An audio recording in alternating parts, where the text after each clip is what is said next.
Diego Batista Meneses es biólogo y doctor en biotecnología industrial por la UNI, Brasil. Actualmente es investigador y coordinador del área de caracterización de materiales en el Laboratorio Nacional de Nanotecnología, LANOTEC, en Costa Rica.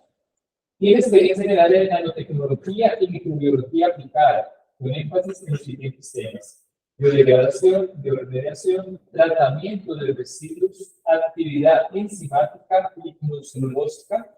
y también cuenta experiencia en la síntesis de nanopartículas, polímeros naturales, biomateriales y caracterización. Bueno, título del seminario del doctor Diego Batista es obtención de materiales nanoestructurados de interés industrial a partir de polímeros naturales. Vamos a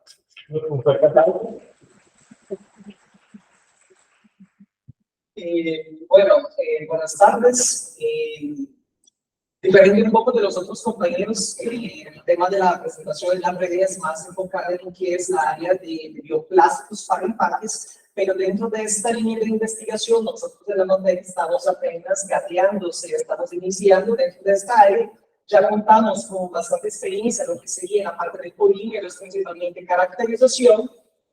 y lo que es como métodos de instalación de biopolímeros. Ya para la aplicación, más bien estamos iniciando y es súper interesante estar acá. Ahora que estoy conociendo muchos compañeros que tienen líneas de investigación que puedan tal vez como colaborar en parte de los trabajos que tenemos.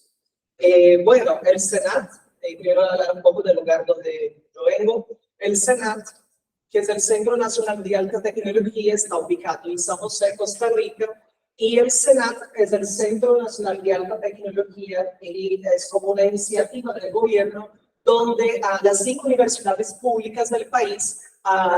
invirtieron, en este caso, o sea, parte de sus fondos, para la creación de ese centro que es enfocado únicamente en la área como de investigación. O sea, ahí los investigadores pueden trabajar exclusivamente con eso, sin la necesidad de la parte académica de clases. Ahí lo enfocan solamente en investigación. Entonces, nosotros somos como relativamente jóvenes a nivel como académico y científico. El laboratorio ha cumplido ahora como 20 años de su fundación y tiene como el director el doctor José Roberto Vega Rodríguez, que no está acá hoy. Bueno, dentro de lo que es la temática que estamos hablando de biopolímeros, vamos principalmente lo que es enfocar en la parte de residuos, ya que nosotros trabajamos bastante con la parte de polímeros naturales, principalmente la celulosa y el litosano. Entonces, considerando todo lo que es el desarrollo de la parte agrícola inicialmente, ya tenemos desde la transición de agrícola 1.0, ya estamos en la 5.0. Esto involucra lo que es como eficiencia de producción en el área agrícola y consecuentemente tenemos cada vez más lo que sería acúmulo de desechos subproductos de esta producción, así como el quitosano. Entonces estamos hablando de billones de toneladas año de desechos que son producidos y para esto ciertas tecnologías servirían como para dar una alternativa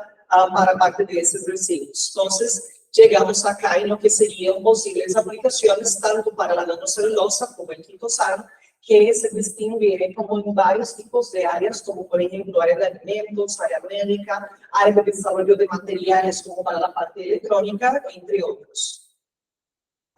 Dentro de lo que principalmente hacemos en la NOTEC es la parte de biorefinería y economía circular, que inicialmente estaba enfocada en procesos de extracción optimizados. Entonces, veníamos desde procesos de la extracción de nanocelulosa a partir de métodos convencionales, utilizando ácidos orgánicos, pero también como tratando de utilizar métodos paralelos. Entonces, acá tenemos dos ejemplos de trabajos que fueron hechos en el laboratorio. En este primero de acá fue como un proceso de extracción de nanocilis a partir de métodos ácidos, donde se podría, a partir de esta región de la cáscara de la piña, donde tiene estos pequeños fragmentos externos de color como un poco gris, tiene una alta concentración de sílice y una cosa bastante interesante es que ellos tienen un formato, o sea, microestructurado, y o sea, aquello que ponemos un nombre que serían como rosetas, como de sílice, y lo que observamos es que la microestructura que tiene esta región confiere al material como una actividad como antimicrobiana natural. Entonces empezamos a trabajar en lo que sería la producción de algunos bioplásticos y materiales incorporados con nanosílice para tener como una actividad antimicrobiana. De la misma forma, en paralelo, en parte de mi trabajo del doctorado, lo que se hizo fue diferentes métodos de extracción que tenían como el objetivo hacer comparación de un método de extracción convencional a partir de ácidos, pero también utilizar métodos que podrían ser considerados métodos verdes y amigables, que en este caso sería un segundo método químico, utilizando líquidos iónicos, próticos y apróticos, que tenían como el objetivo, en este caso, tener una mejor eficiencia. Y no es que los líquidos iónicos sean como súper benéficos, pero son considerados verdes, entre comillas, ya que es como usar en una forma líquida. Entonces, es bastante sencillo el método como tal, nada más usted tiene que modular bien el tipo de líquido iónico que se estaría utilizando, claramente teniendo como prioridad como líquidos iónicos de menor cadenas, de cadenas más cortas, que faciliten, o sea, el impedimento estérico, o sea, la quiebra del impedimento estérico y tener una mejor eficiencia. Entonces, y el tercer método que utilizaba era como una parte microbiológica, donde hacía como un consorcio de algunos microorganismos, hongos principalmente, que eran como más direccionados al área lignolítica, entonces permitía la quiebra principalmente de la lignina, dando más fácil acceso a la celulosa para microorganismos secundarios celulolíticos que podrían fragmentar esa celulosa en celulosa de una forma cristalina, como los whiskers. Entonces, de esta forma se fue posible como trabajar con los tres tipos de materiales y en algunos casos generar como nanocristales, pero también como nanofibras de celulosa que fueron utilizadas para reforzar biofibras de almidón con un direccionamiento para la parte de cableamiento de fármacos para tratamiento de mucositis orales. Entonces, ese fue de los dos principales trabajos. Entonces, en el laboratorio hemos enfocado bastante en esta parte y ahora estamos un poco tratando de optimizar procesos más en la parte física. Entonces, estamos tratando de utilizar condiciones de fluido supercrítico para obtener como una celulosa de una forma más limpia posible. Todas estas, lo que es direccionado a ese tipo de trabajo, viene mucho de mano a las políticas como de eliminación de lo que sería el exterior con el plástico en Costa Rica. Es un país que viene bastante de mano con esas partes de políticas ambientales. Entonces, el país ya tiene una política básicamente de tolerancia cero para lo que sería estereocom. Entonces, esto afectó bastante lo que sería el mercado interno para, por ejemplo, empaques de carnes y cosas que utilizan bandejas de estereocom. Entonces, se empezó a tener una necesidad y una inversión muy grande en lo que serían alternativas para esos tipos de materiales, que hay la celulosa, el PLA, entre otros. Acá también estaba mencionando entonces sobre lo que sería la celulosa, pero en este caso también hemos trabajado un poco con la parte de metabolismos como microbianos, en este caso de algunos tipos de bacterias que son productoras de celulosa, como la Lactobacter, y a partir de estos trabajos de acá también se podría tener la generación de la celulosa bacteriana, que también tendría una aplicación idéntica, ya que ya tiene una estructura química idéntica a la de origen vegetal. Sin embargo, cuando se piensa, por ejemplo, en lo que sería la facilidad de acceso al material, es más optimizada, ya que usted no tendría que hacer ningún tipo de procesamiento químico convencional, por ejemplo, para tener como la celulosa. Ella está en una condición nada más ya pura. Usted no tiene que pensar en remover como lignina y celulosa y otros tipos de materiales, nada más hacer un procesamiento para lo que sería el borde celular de las bacterias y hacer una modificación. Entonces, eso depende de una reducción de lo que sería la utilización de residuos químicos. Y claramente es un material que tenía una excelente aceptación como a nivel de biocompatibilidad para utilización en la parte médica, que de hecho a partir de esto salió un trabajo en colaboración con la doctora Mari López, donde utilizamos nanocelulosa tanto bacteriana como celulosa de origen vegetal para el mejoramiento de un radiofármaco que era utilizado para el diagnóstico de cáncer. Dentro de lo que es ya toda la parte de los proyectos, como estaba mencionando, nosotros somos muy nuevos en esta parte para la red de alimentos como tal. De los principales proyectos que estamos en desarrollo en este momento es uno en colaboración con la Universidad Común Privada del Norte de Perú, junto con el doctor David Asmar, y tiene como el objetivo, o sea, la colaboración entre los dos países, producir, en este caso, biopolímeros para la industria de berries. Entonces, el país como tal, él tiene, en este caso la región,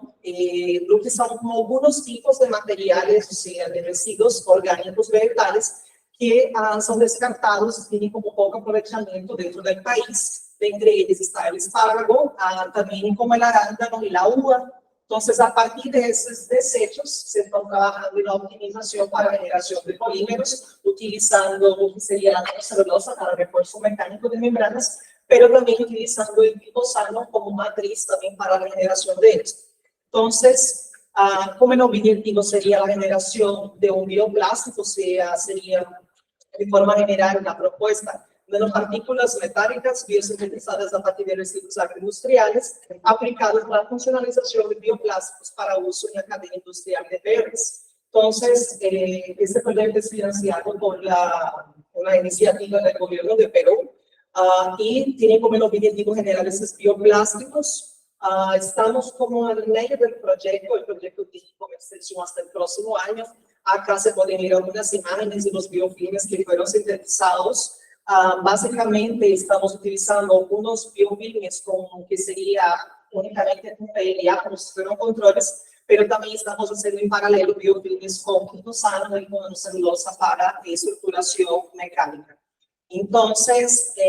y con todo esto, venimos también con la parte de las nanopartículas de origen metálica. Estamos trabajando con nanopartículas de plata, zinc, cobre y titanio, que sería como para configurar, como si generar aplicaciones un poco más direccionadas en ese tipo de biomembranas, como aplicación antimicrobiana y una barrera como para, por ejemplo, el efecto solar que pueda tener sobre las frutas. Entonces, lo que se observa, por ejemplo, los datos que teníamos hasta el momento, es que las biomembranas que tienen como adición de nanocelulosa, glifosano también en forma nanoestructurada, permiten una mejor adhesión de las nanopartículas metálicas, entonces debe permitir una correlación mejor y tener un flujo de transferencia más reducido. Aún estamos en esas etapas de ensayos de transferencia de las nanopartículas para las frutas. Entonces, tenemos tanto esta parte pendiente también del análisis, también como la parte que hace la compañera Erika, que sería validar la eficiencia de mantenimiento, ¿verdad?, del vegetal en función del tiempo. Entonces, como resultados esperados, o sea, presentar una alternativa utilizando productos orgánicos, viable, ecológica, económica y eficiente, ya que tenemos, junto con el gobierno de Perú, un direccionamiento muy claro, junto con una empresa que ya hace exportación de berries, como para Europa y para Estados Unidos. Entonces, el objetivo no es no necesariamente producir el bioplástico, sino un bioplástico funcional que ya se pueda implementar en la cadena de exportación. Entonces, yo ya pido la colaboración de ella, que tal vez nos ayude con la parte de los ensayos, ya de los vegetales como tal, porque tenemos autorización para hacer como un simulacro después en exportación, pero tenemos que llegar hasta en este punto, ¿verdad? El material como tal que se está propondo no sería un material con una estructura, como si fuera una caja de plástico, sino sería como una biomembrana flexible, o sea, que genere un paquete donde nada más proteja las frutas, pero por afuera tendría una estructura básica como a partir de una caja de cartón que ya trabajen con lo que serían los aspectos mecánicos de resistencia, ¿verdad? Entonces, dentro de lo que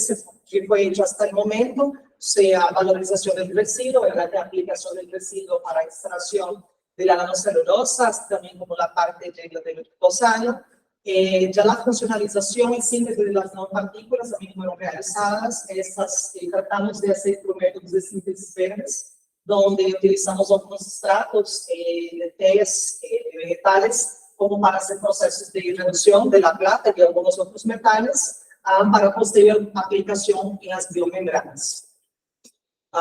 Acá tiene una parte sobre oportunidades y contribución como de la empresa, pero de forma general lo que se quiere tratar es de hacer un material que sea funcional y que tenga un menor costo a nivel de lo que sería como exportación, ya que producir estas cajas, digamos, de burbujas de plástico hoy tiene como un cierto costo, aparte de que el plástico de forma general es un material de costo reducido en larga escala, pero a nivel como de estas frutas, parte del precio que ellas tienen es incrementado por ese tipo de producción. Entonces, lo que queremos es hacer algo que sea eficiente, tenga una capacidad tecnológica a partir de la actividad microbiana y una reducción de costos, ya que ellos son hechos a partir de residuos agroindustriales. Otro trabajo también que es hecho en colaboración con la Universidad Nacional, la Universidad de Costa Rica y la UTN, son 3 universidades públicas del país, es una colaboración entre todos. Básicamente lo que también está haciendo es algo similar a lo que se está haciendo con Vero, que sería la utilización del glifosano extraído a partir de cáscaras de camarón, nanofibras y nanocristales de celulosa extraídos tanto de cáscara como de la corona de la piña y producción de nanopartículas de plata a partir de síntesis verdes y generación como de un biofilm a partir del método de casting. Entonces tenemos ya unos materiales, los biofilms ya sintetizados, tenemos una publicación ya dentro de esta área. Sin embargo, lo que ahora estamos haciendo es la parte de ensayos, por ejemplo, de permeabilidad y tanto humedad como transferencia de gases y tratando de modular un poco la eficiencia de la membrana, ya que al tener un poco de glifosano también la membrana se hace bastante higroscópica. Entonces, estamos tratando de hacer algún tipo de modulación para ajustar un poco a esta capacidad de absorción de agua y que sea un material más fácilmente aplicable. Acá tenemos algunos resultados, como de lo que se hizo hasta el momento, donde tenemos la nanocelulosa, esta hecha también a partir de agave, no solamente de piña, y las nanopartículas de plata también sintetizadas por método verde, y acá junto con el agave se puede ver como que tiene como unas estructuras que podrían ser como las nanopartículas de plata que están incorporadas en el material, y acá algunas microscopías electrónicas donde se puede observar la morfología superficial con cortes transversales de las membranas, donde se puede observar como un poquillo como de lo que sería la porosidad que tiene a nivel superficial y que de cierta forma está también asociada a lo que sería la capacidad higroscópica que tiene la biomembrana. En este momento está siendo un problema que es tanto por la característica del glifosano, pero también por la morfología de alta porosidad. Acá también fueron hechos análisis como antimicrobianas, entonces observando las membranas microsintetizadas con diferentes concentraciones de nanopartículas de plata, donde a medida que subimos la concentración de un 12,5 a 10%, se observa que tiene como inhibición total de las concentraciones de 5 y 10% de nanopartícula. Lo que sí es más interesante es que cuando tenemos la adición de la nanocelulosa a concentración de 12,5 de inhibición total, eso porque las nanofibras y celulosas ayudan como a encapsular mejor, a prever mejor lo que sería como las nanopartículas en la estructura y tener un mejor factor de transferencia. Entonces, esto por las cargas superficiales que tiene la propia nanofibra que permite mantener esa mejor estabilidad de las nanopartículas. Otro trabajo fue lo que yo estaba mencionando, parte de una tesis del doctorado, donde se hizo el método de extracción de la nanocelulosa, que fue uno de los trabajos que se hizo, donde se hizo la extracción de la nanocelulosa, en este caso era solamente de la parte de los tejidos iónicos, para la obtención de la nanocelulosa y posteriormente incorporación en biomembranas de algodón. Entonces, lo que se observó acá, por ejemplo, es que de acuerdo con la adición de lo que sería parte de la nanocelulosa, la membrana tenía como un cambio morfológico y tenía una estructura superficial más rugosa. Y en este caso, como estas biomembranas, como el grupo de investigación de acá de Brasil, lo que se quería era posterior incorporación de fármacos a esa membrana para tratamiento de mucositis orales. Entonces, ocupábamos que la membrana tuviera una mayor como rugosidad y regularidad superficial para facilitar la adhesión a la mucosa. Entonces observamos que este caso, filamento fibra, no solamente va a configurar lo que sería una resistencia mecánica que fue mejorada en el trabajo como tal, sino también como un cambio estructural morfológico que permite una mejor adhesión del material. También acá fue hecho también análisis con la parte mecánica, donde se logró como duplicar por lo menos lo que sería la resistencia mecánica de las membranas. Otro trabajo que fue hecho, eso de acá es más como un pequeño comentario, de lo que fue la fabricación de pellets termoplásticos de almidón a partir de subproductos de yuca de la industria. Ahora que el doctor estaba mencionando un poco, es bastante interesante todo lo que hizo. De hecho, mucho de lo que se hizo podríamos después hablar para ver cómo podemos mejorar algunos aspectos. En este caso, se hizo la fabricación tanto de filamentos por extrusión, pero también como membranas a partir de casting. Esto fue elaborado en colaboración, no sé, con una solicitud de una empresa costarricense que se llama Inalga, que tenía como, ellos son empresas de la parte de tubérculos y tienen como objetivo no solamente generar como la materia prima para lo que es la parte de alimentación, sino los subproductos generar algún tipo de biomaterial principalmente direccionado para lo que sería la parte de producción de plásticos, de bolsas de plástico. Entonces, nos solicitaron que fueron realizados tanto materiales como ya en formatos de pines, pero también como pellets, que facilitaría lo que sería tanto la fabricación y almacenamiento del material para posterior como ya procesamiento industrial y fabricación de las bolsas. Pero hemos intentado desde el inicio hacer como la producción con una matriz mayoritariamente de yuca, de almidón, pero no fue posible ese material como generaba cierta material que estaba como quebradizo, no permitía como un trabajo muy eficiente. Entonces, para llegar como a este resultado de acá, tuvimos que empezar a hacer como variaciones e incorporar también como PLA en la composición del material como alternado con yuca, con almidón, intentando dejar como una concentración mayor, pero tampoco fue posible si cuando la concentración del almidón sobrepasaba la concentración como de PLA, ya el material como quedaba como más pobre en características mecánicas y no generaba material que sería fácilmente destruido. Entonces, para llegar a eso, ya acá tuvimos que utilizar mayores concentraciones de PLA con de yuca. Entonces, el almidón quedó en grado secundario, se dio apenas como una especie de activo para el biomaterial. Eso de acá es algo que yo estoy trabajando, pero es algo totalmente distinto, que es más para área médica también.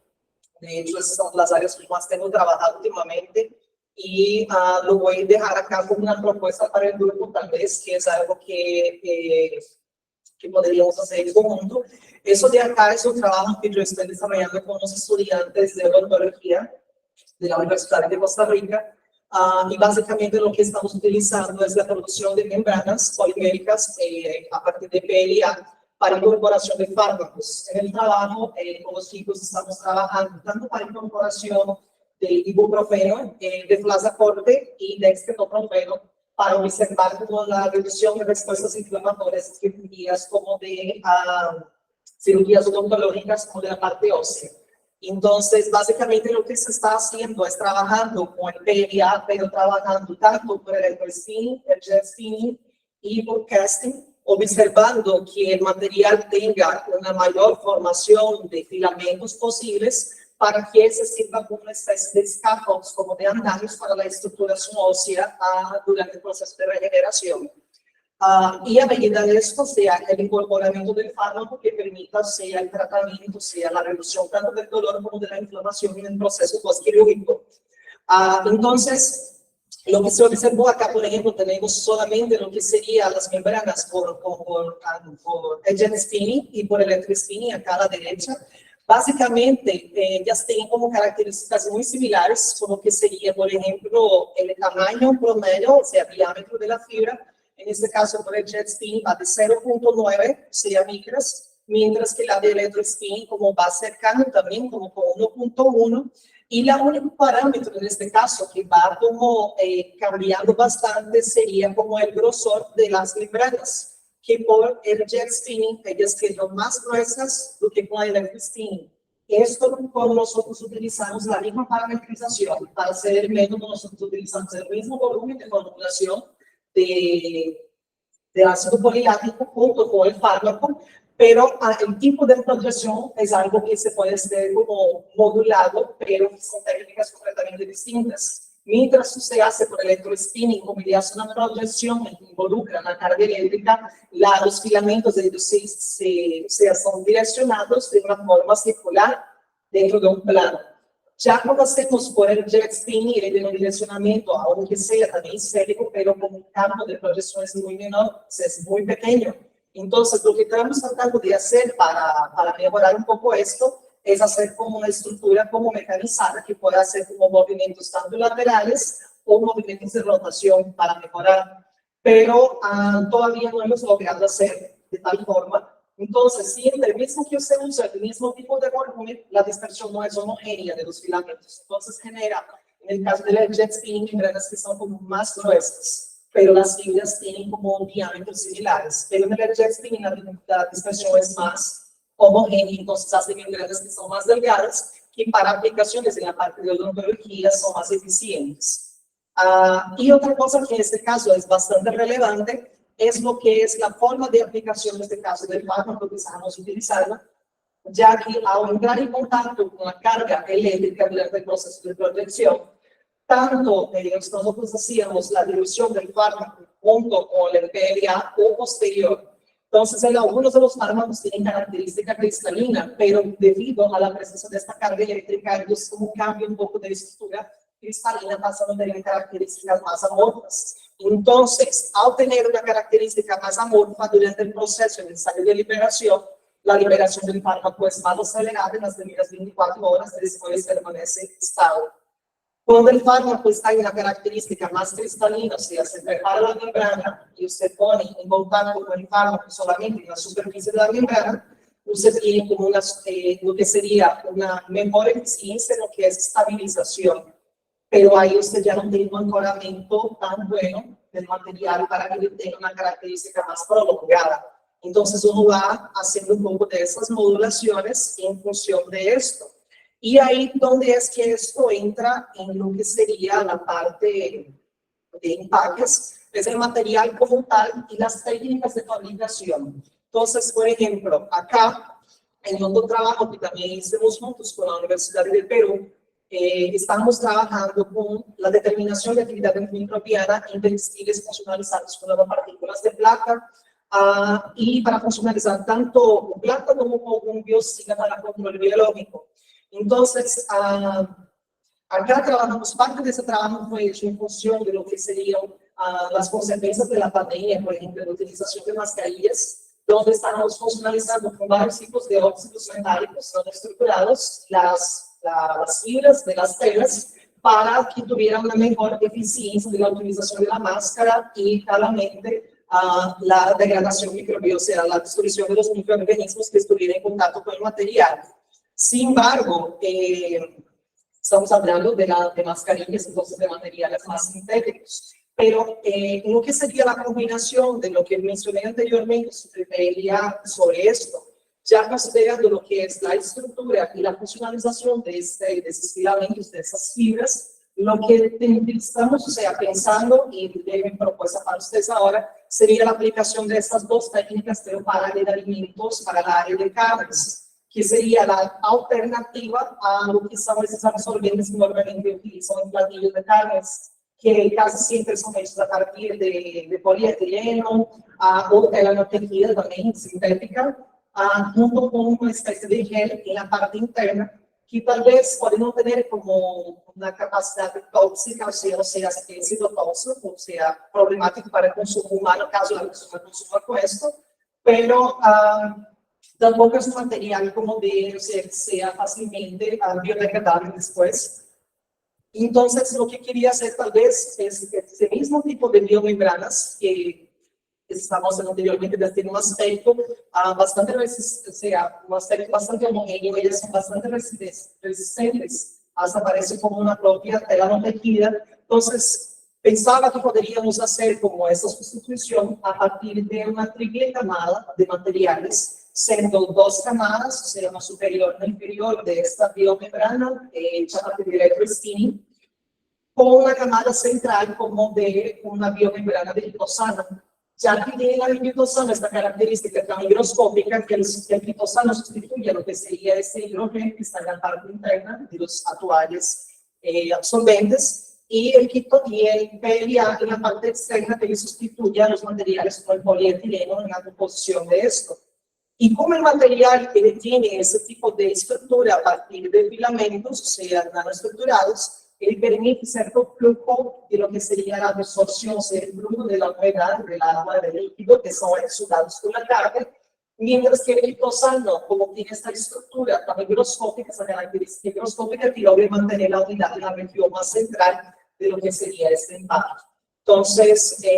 como nosotros estamos dentro de esta red y que trabaja bastante con la parte de alimentos, eso es lo que más nuevo se me ocurre, y tal vez podríamos trabajar juntos y considerar cada uno sus expertise.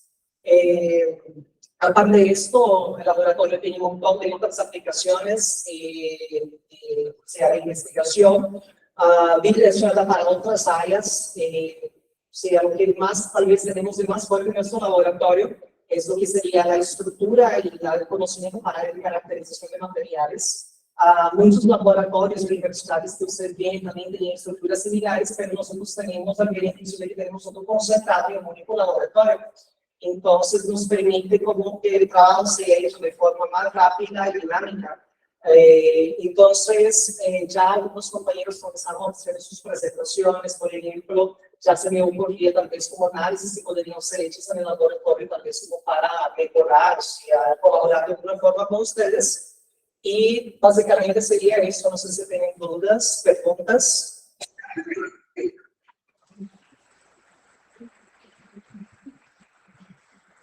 Muchas gracias.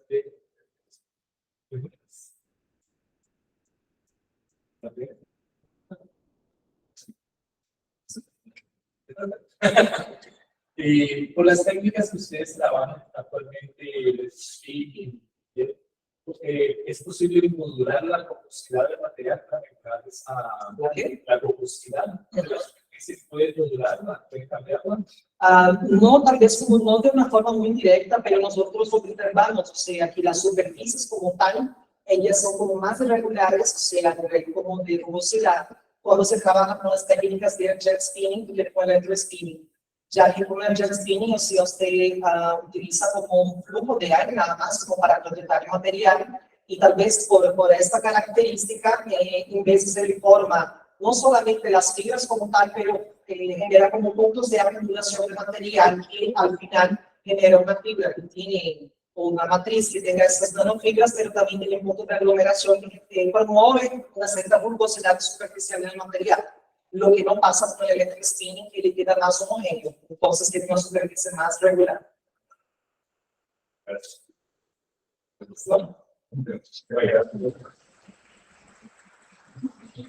Siguiendo el programa, los planos efectivos,